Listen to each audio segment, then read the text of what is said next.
اومه شماره لوبغاړی د نګینې هریوال لومړنی سرویس توپ مستقیما پاس تر لاسو ته رسیږي د چانس اچولو کوښښ توپ پورته دی په میدان کې بیا ځل څوک راځي موقع بلاک او بالکل چې لومړنی بلاک د عقاب بابا له لوبډۍ لوبغاړي له خطر سره کیږي په دغه برخه کې آوټ ساید کې یو ځل بیا توپ پورته شوی دی میدان کې وا څه خطرناکه بلاک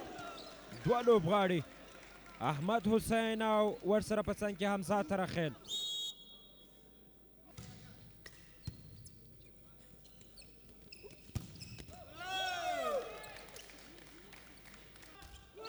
او له دې سره سیالي د البته دویم سیټ د نګینې هریوال د لوبډلې په ګټه باندې پای ته ډول استفاده کوي بیا هم ښه توپ راخیستنه دا ځل بلاک سره مخ دی لوبغاړی توپ پورته کیږي څوک راځي امید چانس اچوي بازي بیا ځل موقعیت دی بیا ځل موقعیت داود له بلاک سره مخ دی خو توپ آوټ ته ځي او له دې سره دریم سیټ د عقاب بابا لوبډلې په ګټه پای ته رسیږي دوه دغه شبکه بلاک پرله پسې حادثې دا ځل ځوان لوبغاړی او له دې سره